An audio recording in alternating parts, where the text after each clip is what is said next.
એટલે પહેલી અગત્યની વાત છે વિચારો હંમેશા મોટા કરવા, કે થશે અને થઈ શકે છે. અંગ્રેજીમાં એક કહેવત છે, સો અ thought reap an act, sow an act reap a habit, sow a habit reap a character, sow a character reap a destiny. એટલે કે તમે જેવા વિચાર કરશો એવી તમારી ક્રિયાઓ થશે. એ ક્રિયાઓ તમે ગ્રેજ્યુઅલી કરતા થશો એટલે તમારી આદતો બનશે. એ આદતો તમે રેગ્યુલર રીતે જીવનમાં કરશો એટલે એ તમારું ચારિત્રનું ઘડતર કરશે. અને એવું જે ચારિત્ર એ તમારું ડેસ્ટિની એટલે પ્રારબ્ધ અને ભવિષ્ય ઘડશે. એટલે વિચારો મોટા અને અમર્યાદ કરવા. પણ સાથે સાથે એ વિચારોમાં સાત્વિકતા જોઈએ તો લાઈફ ઇઝ બ્યુટીફુલ. એ વિચારોમાં સ્વાર્થીપણું ન જોઈએ તો લાઈફ ઇઝ બ્યુટીફુલ. એ વિચારોમાં અન્યને અડચણરૂપ ન થવાય એવી ભાવના જોઈએ તો લાઈફ ઇઝ બ્યુટીફુલ. એ વિચારોમાં અન્યને મદદરૂપ થવાની ભાવના હોય તો લાઈફ ઇઝ બ્યુટીફુલ. અમર્યાદ અને મોટા વિચાર હોય પણ દુષ્ટ વિચારો હોય તો એ કોઈ કામના નથી. એ આપણને પણ નુકસાન કરે, પરિવારને પણ કરે, સમાજને પણ કરે અને દેશને પણ કરે અને લાંબા સમયે માનવતાને પણ એ નુકસાન કરે. એટલે don't be an evil genius. વિચારોમાં સાત્વિકતા જોઈએ. પ્રમુખ સ્વામી મહારાજને એક વખત પૂછ્યું કે કયો વિચાર તમારા અંતરમાં હંમેશા રહે છે? એમણે કહ્યું કે જે વિચાર મને ક્યારેય નથી આવ્યો હું કહું, and that was more interesting. કે કયો વિચાર મને ક્યારેય નથી આવ્યો? પ્રમુખ સ્વામી મહારાજે કહ્યું, કોઈનું પણ અહિત થાય એવો વિચાર મને જીવનમાં ક્યારેય નથી આવ્યો. જો આ વિચારોની સાત્વિકતા, એમ આપણે અમર્યાદ ને મોટા વિચારો કરીએ પણ એમાં સાત્વિકતા હંમેશા રાખવી.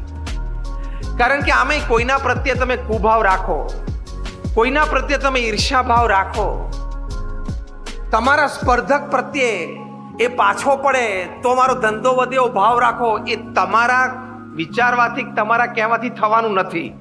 આ માનો છો તમે? યસ ઓર નો? દરેક વ્યક્તિ પોતાનું પ્રારબ્ધ લઈને આવે છે અને પોતાના પુરુષાર્થ પ્રમાણે પ્રાપ્તિ કરે છે. તો તમારા એટલે કે આપણા સૌના ઈર્ષા ભાવથી કે સ્પર્ધાત્મક ભાવથી કોઈકનું ખરાબ ઈચ્છું, એનાથી એનું ખરાબ થવાનું જ નથી. આપણું મન અને બુદ્ધિ બગડવાના છીએ. જેમ આપણે સૂર્ય સામે ધૂળ નાખીએ તો સૂર્યને તો એ ધૂળ પહોંચવાની નથી, ડાઘો પડવાનો નથી, એ આપણી ઉપર પડવાનો છે.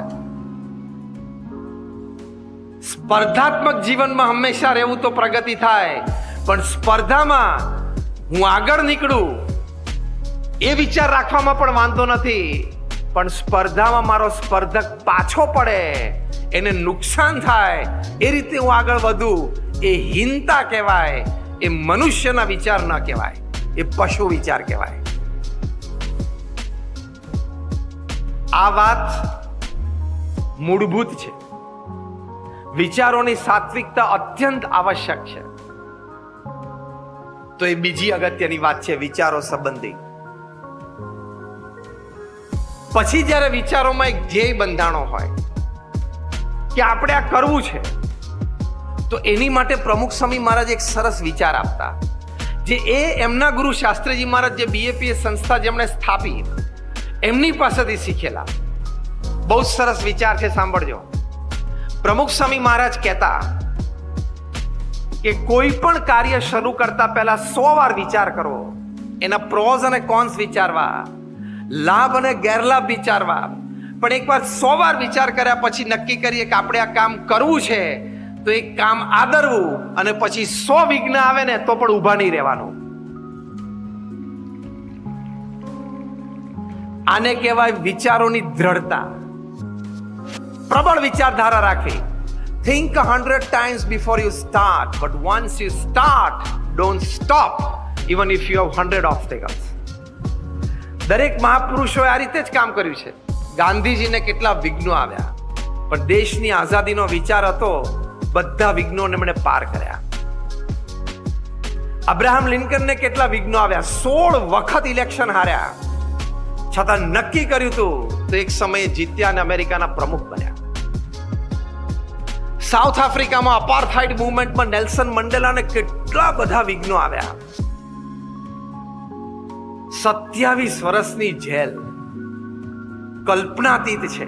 અમારા વડીલ સંત છે સદગુરુવર્ય પરમ પૂજ્ય ડોક્ટર સ્વામી, એ ઘણી વખત કહે છે કે મારી દ્રષ્ટિએ, એટલે કે એમની દ્રષ્ટિએ પૃથ્વી ઉપર કોઈ એક વ્યક્તિએ સૌથી વધારે દુઃખ સહન કર્યું હોય તો નેલ્સન મંડેલા છે. જો વિઘ્નો ઘણા આવ્યા, પ્રમુખ સ્વામી મહારાજે નક્કી કર્યું કે દિલ્હીમાં અક્ષરધામ બાંધવું છે. આજે પણ આપણે અહીંયા કોઈ બેઠા છીએ ને, આપણને કોઈક દિલ્હીમાં 110 એકર જગ્યા જમીન ભેટમાં આપે ને તોય મૂંઝવણ થવા માંડે. અંકલેશ્વરમાં પ્લોટ આપે 800 સ્ક્વેર ફૂટનો અને 8000 સ્ક્વેર ફૂટનો તો કંઈક કરવાનું મન થાય. બાકી હમણાં દિલ્હીમાં 110 એકર આપે કે 5 વર્ષમાં ડેવલપ કર. એટલે આપણે લખીએ કે સપ્રેમ ભેટ પાછી.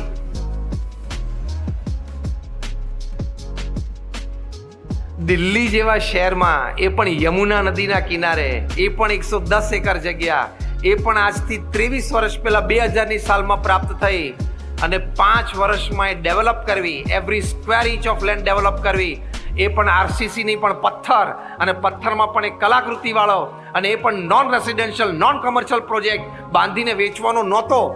એવો પ્રોજેક્ટ 80 વર્ષની ઉંમરે ચાલુ કરવો અને 85 વર્ષની ઉંમરે પૂરો કરવો, એ કોઈ સામાન્ય વિચારની પ્રબળતાથી ના થાય.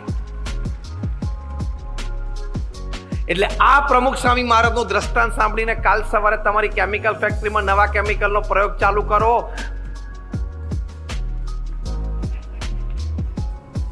કાલે સવારે એક નવા પ્રોડક્ટનું R&D ચાલુ કરો. 80 વર્ષે પ્રમુખ સ્વામી મહારાજ કરી શકતા હોય, 85 વર્ષે ઉદ્ઘાટન કર્યું, એના 2 વર્ષ પછી 87 વર્ષની ઉંમરે અમેરિકામાં ડબલ ધ સાઇઝ 265 એકર ઉપર અક્ષરધામની શરૂઆત કરી. અને હમણાં આ ઓક્ટોબરમાં 6-8 મહિના પછી અમારા ગુરુહરિ મહંત સ્વામી મહારાજ અમેરિકા પધારીને એ સ્વામિનારાયણ અક્ષરધામ રોબિન્સવિલનું ઉદ્ઘાટન કરશે. 265 એકર ફૂલ્લી ડેવલપ જગ્યા. એટલે તો પ્રમુખ સ્વામી મહારાજ અને મહંત સ્વામી મહારાજ આટલું વિચરણ કર્યું. આજે મહંત સ્વામી મહારાજની ઉંમર 90 વર્ષની છે. આજથી 26 વર્ષ પહેલા એમનું બાયપાસ ઓપરેશન થયેલું છે. 90 વર્ષની ઉંમરે રોજ 2.5 થી 3 કલાકની વહીવટી મીટિંગ, પ્રત્યક્ષ અથવા વિડીયો કોન્ફરન્સિંગ, રોજના 70 થી 100 ઇનકમિંગ પત્રોના ઉત્તર આપવાના, રોજના લગભગ 100 થી 150 વ્યક્તિઓને મુલાકાત આપવાની, રોજના 35 થી 50 incoming outgoing phone call attend કરવાના, અને તો પણ તમને આખો દિવસે સ્ફૂર્તિમાં દેખાય. એટલે ભગવાને આપણા સૌમાં અમાપ શક્તિ મૂકેલી છે, તો એ શક્તિનો આપણે ઉપયોગ કરવાનો. એટલે પહેલા આપણે વિચારો નિસ્પષ્ટતા, પછી વિચારોની સ્વચ્છતા, અને વિચારોની દ્રઢતા.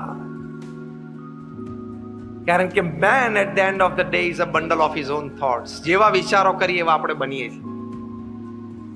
અને અગેન આ વાક્ય બોલવાનું મન થાય છે, ખિસ્સામાં રૂપિયો ના હોય ને તો 10 કરોડનો ધંધો કરો છો, વિચાર તો રોજ કરવો જ.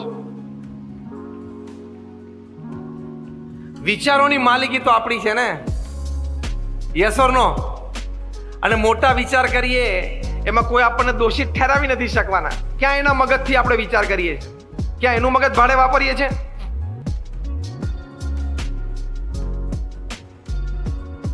આવા વિચારોથી આપણે જીવીએ તો લાઈફ ઇઝ બ્યુટીફુલ. સુંદર